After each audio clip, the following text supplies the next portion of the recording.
Today's MTG Box Analysis will be for the March 1st set booster box opening of Dominaria United.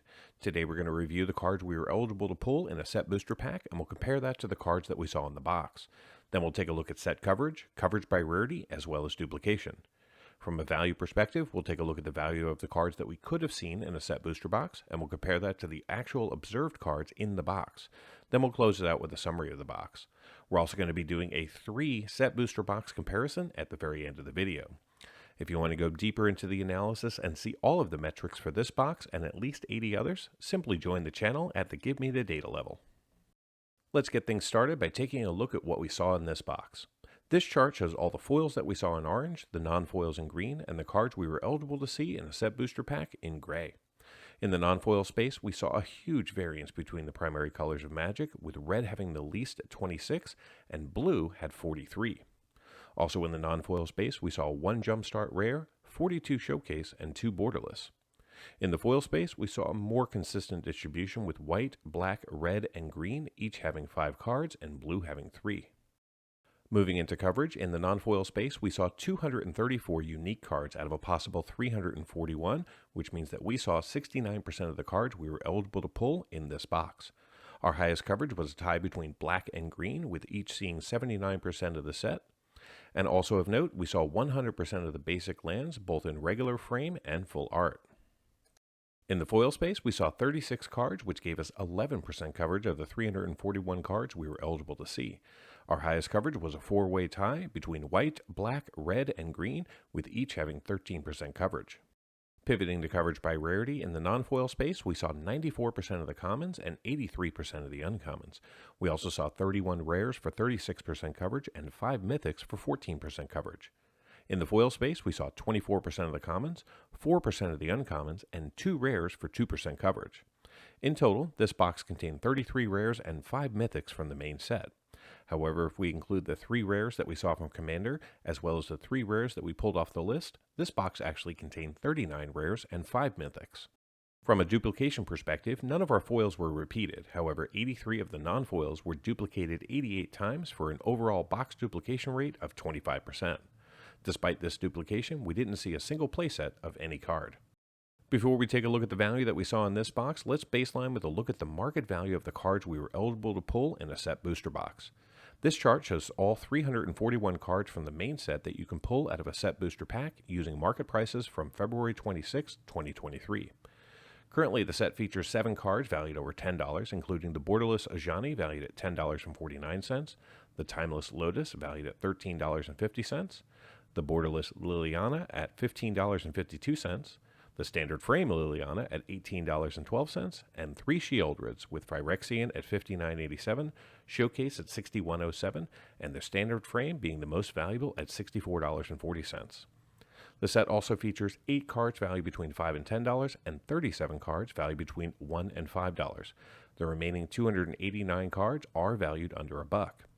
If you were to add up the value of all 341 cards that you can pull out of a set booster pack, you'd have a market value of $422.81. Unfortunately, in this box, we didn't see a single card valued over $10, but we did see the Plaza of Heroes valued at $5.71 and the Leyline Binding valued at $8.07. We also saw 21 cards valued between $1 and $5. The remaining 299 non-foils from the main set were valued under $1.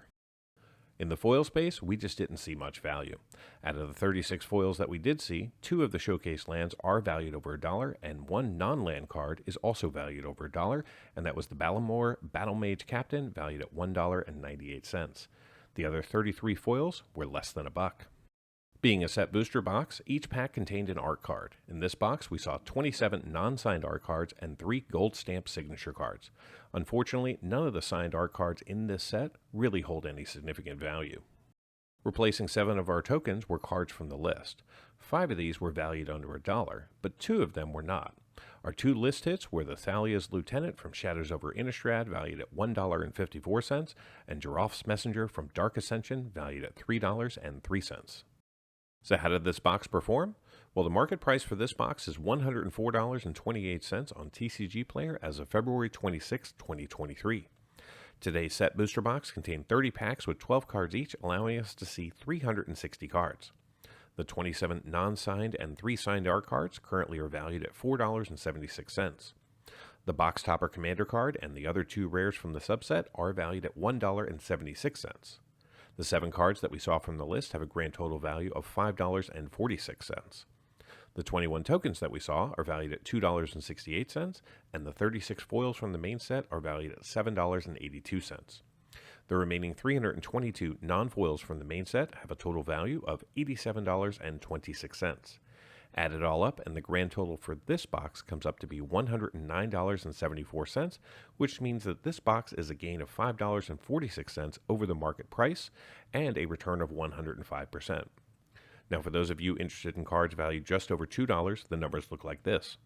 In total, we saw 13 cards valued over $2 in this box, and they have a current combined value of $46.85, which means that those 13 cards represent 43% of the total box value. How does this box compare to the others that we've opened on the channel? Let's find out. On the channel, so far we've opened and analyzed 3 set booster boxes of Dominaria United. Today's box saw the lowest percentage of coverage with only 69, whereas the previous 2 boxes saw 74 and 75% respectively. All 3 boxes were consistent in their foil coverage at 11%. Today's box saw the least amount of rares with 33, whereas the other 2 boxes saw 34 and 35. From a mythic perspective, we saw 5 today and 5 in the first box. The box from September 28th saw 6 mythics. All 3 boxes have contained 27 non-signed and 3 signed art cards. Today's box and the first box saw 3 rares from the Commander subset, whereas the middle box only saw 2. Today's box saw 7 cards from the list. The September 28th box saw the most with 9 from the list, and the first box that we opened on the channel saw 8. Now let's compare the value of the cards in these boxes. I've adjusted the prices of all the cards to ensure that we're using market prices from February 26, 2023, so we have a true apples-to-apples comparison. In the art card category, the first box saw the most value with $5.12. The first box also saw the most value in the Commander space with more than double that of any other box. From the list, the September 28th box saw the most value with $8.22. The first box also saw the most value in the token and basic lands with $21.06. The middle box saw the most common value with $14.39. The first box again saw the most value in the uncommon space with $21.05. Today's box did see the most value in the rare space with $43.36. However, the first box saw the most mythic value with $74.77, thanks to hitting a Sheoldred. In the end, today's box and the September 28th box were pretty close to each other, but that first box was a runaway hit, thanks again to that Sheoldred. Thank you so much to Paul for sponsoring this box. All the cards are headed your way. And to everyone else, until next time, do something amazing.